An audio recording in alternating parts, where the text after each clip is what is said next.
Hey, welcome to the inaugural episode of Drew Sutton's Daily Dose. So today, this whole week, we're going to be talking about workforce. I did a series of these months ago, and I thought that went super well. So we're going to try this out. We're talking workforce today.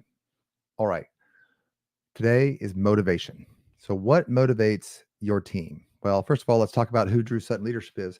Here at Drew Sutton Leadership, we believe in getting stuff done, GSD. But at some point, GSD starts becoming glorifying stress and distraction. And that's not what we want for you. We want you to have a clear CEO mindset. That means clarity about your purpose, your vision, your priorities, empowerment of your team, and smooth flowing operations.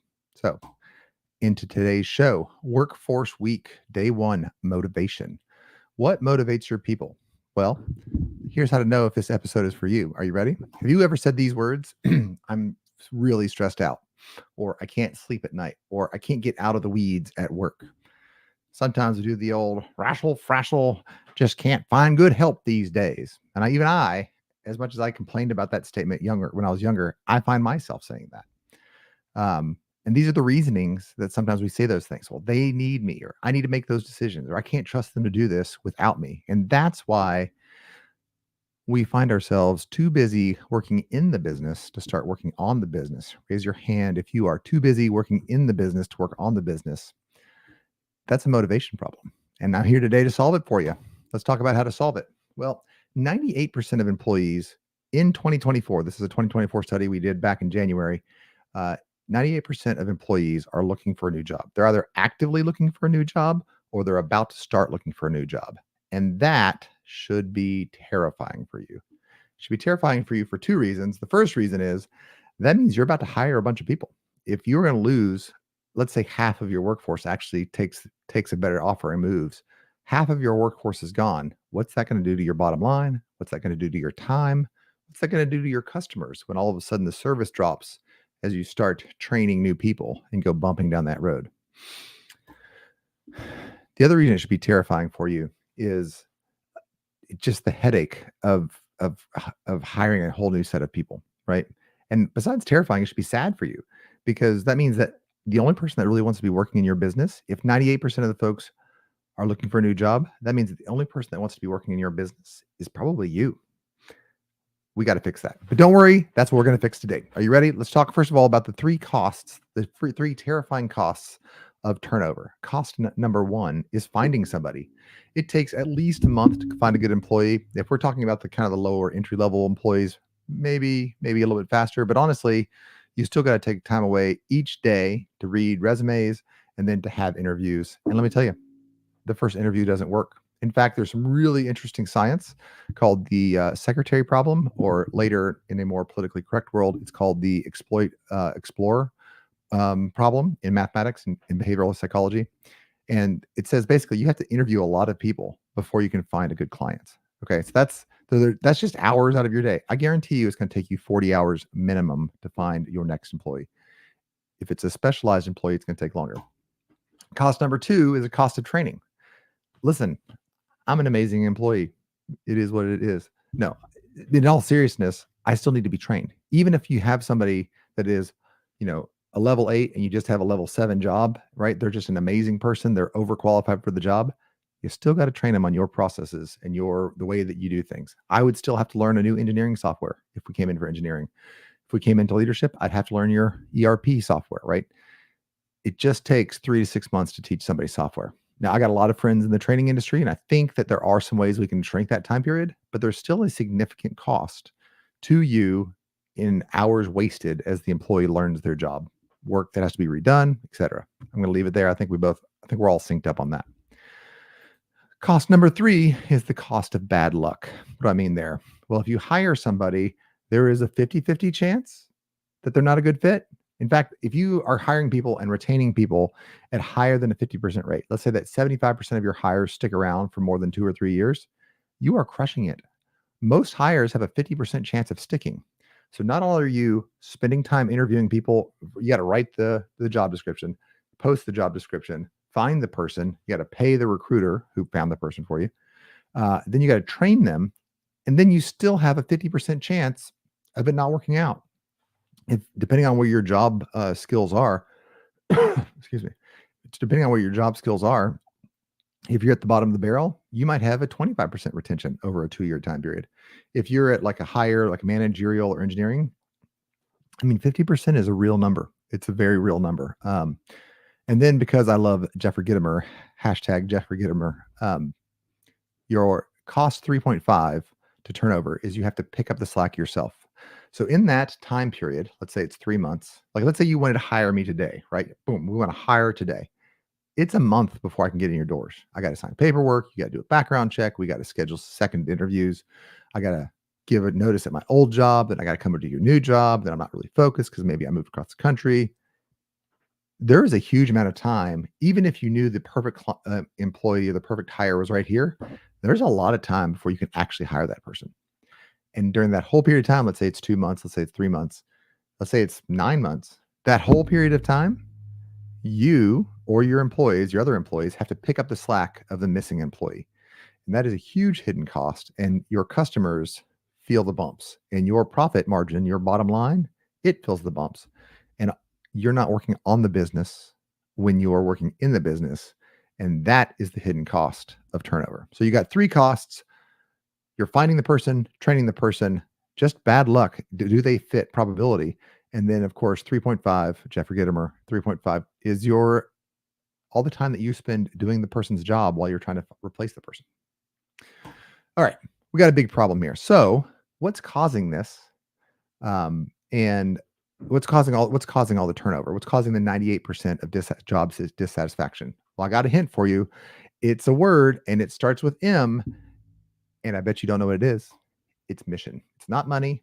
It is mission. Most employees don't know what you do. They don't know where they fit in the organization. They switch from here to there because the grass is greener, because they don't have an identity at the company. They don't know what they do. And that is our job as leaders. That is the number one thing that we can do, is help our people understand their mission, our mission, the company's mission, and their mission while they're here at the company. We're going to talk about how to make a good mission statement in a second. And it's not what you think. It's not what you learned in business school. And it's not what you read in all those books. We're going to talk about the 2 V's and 3 P's. But first, let's talk about the 2 captains. Let me tell you, have you met Jack? I bet you don't know Jack. Let's talk about the 2 captains, Jack Sparrow and Jack Aubrey. Now, Jack Sparrow, there we go. Jack Sparrow is very popular. And in all the movies, everybody follows Jack. Why do they follow Jack Sparrow? They follow Jack Sparrow for one reason. He has a magic compass that always points the direction he needs to go to find the treasure. Even though they know he's unreliable, he's probably going to lead them into danger, there's a good chance they're going to die or get left stranded on an island, they still follow Jack because he has a compass that points to the treasure. That is the baseline that you need to be a good leader. Jack Sparrow is a pretty worthless individual in almost all respects. Except for this one, he knows where the treasure is, and he has a compass that always points him to the treasure. We might call that knowing what's most important, on the top of the triangle. But all the other things he fails at as a leader. People will follow a rotten leader who knows where the treasure's at because they know they need the treasure. So you got to know where the treasure's at. It's not just enough to be a good person. You got to know where the treasure's at. Fortunately, Jack Sparrow is not our only option to be ship's captain. We could also be Jack Aubrey. Now, Jack Aubrey is from Master and Commander. This is Russell Crowe playing the part. If you've not read the Jack Aubrey series, the books, they're amazing. They're adventure and romance set on the high seas of maritime England. It's fantastic to watch. It's fantastic to read. It's fantastic to watch. But here's what I want you to know about Jack Aubrey that's different than Jack Sparrow. Jack Aubrey is on a mission. He's on a mission from the king to secure the Caribbean seas. He is taking out the enemy. He plays the violin. He philosophizes. He's a thinker. He has everything it takes to be a good leader, and he still storms the other boats. So while we have Jack Sparrow, who knows where he wants to get and is not afraid to get into the thick of things and to cause some trouble to find the treasure, Jack Aubrey also gets into it. But when he's done fighting, it's not all fight for him. It's not all panic. He has a strategy And he has his whole team organized to defeat a foe that's bigger than them. If you haven't watched Master and Commander, it's amazing. So you have to ask yourself, am I Jack Sparrow? Do I know where the treasure is? But I am kind of chaotic and I can succeed only because of luck in the fact that I'm the main character in the show.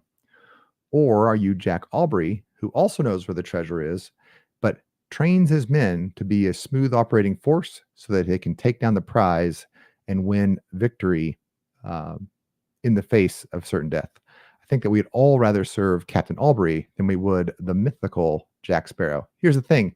In the real world, the Jack Sparrow is what you would call a narcissist. And he destroys lives, and there's no magical salvation in the Disney theme. You follow Jack Sparrow, and you might get left on an island holding the bag. You follow Jack Aubrey, you might get shipwrecked, but he'll be right there with you, helping you dig it out, and you will have victory in the long term. So ask yourself, do I want to be Jack Sparrow or do I want to be Jack Aubrey? Okay, so we've kind of talked about the two captains. I hope you know Jack a little bit better than you started with. Now let's talk about the 5 messages that every leader must convey if they want their team to hold the mission and thus be fulfilled and excited about their work. The 5 aspects of leadership. We'll start with the first V. That's 2 V's and 3 P's. Vision. Just like Jack Sparrow, you got to know where you're going, and you got to be able to communicate that to your team. You have to know where the treasure is. Otherwise, folks will figure it out pretty quick and stop following you. The second one is values. You got to know, and this is where we switch over to Jack Aubrey. You got to know how we're going to act on this ship. Now, for Jack Aubrey, he's British, and so he whips his team into shape. They do cannon practice until they can fire twice as fast as they thought possible, and thus they defeat the French sailing vessel. In order to succeed on Jack Aubrey's ship, you have to be ship shape. You have to know what your role is and what your partner's role is, and you have to treat each other with respect and intensity to win the battle. You have to master your vision and your values. Now, what about the P's? You got to have a plan. If you don't have a plan, the crew is going to mutiny. Okay. Now, in modern America, that doesn't mean that you get taken over. What it means is everybody jumps off the ship at the nearest port possible. And that just might be Tuesday, because that's how jobs work in America. You got to have a plan. And the plan says, I know the path I must follow. So vision is, I know where I'm going. Values is, I know how I'm going to behave on the way. And you have to have a plan that says, this is the path we're going to follow to get there. Next, you got to know where you are on that path. You got to say, today, our vision is to take this quadrant of the market. Today, we're right here. Our next action is right here. Nothing is going to distract and disorient your team faster than mixed priorities. If on Monday you say, go scrub this side of the office, and on mid-Monday you say, no, go out to the parking lot and move the trucks, your team's going to get pretty frustrated with that. So even though you as a leader see all the things that have to happen, you have to be able to articulate what's the next most important thing that we should work on, and we're not going to work on anything else until that's accomplished.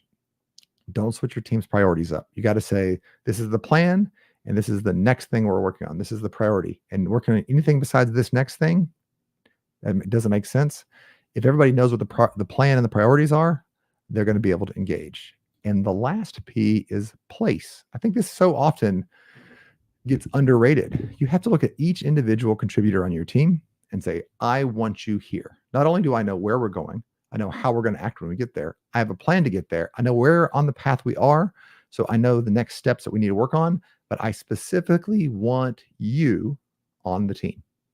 And when you can communicate the 2 V's and the 3 P's, the 2 V's and the 3 P's, your team is going to be able to grasp the mission, and they're going to be able to move forward with passion and excitement. And the other M word, money, is not going to be nearly as important. Now, of course, you're going to take care of baseline cash, and you're going to reward them with a proper share of the loot once you reach that treasure.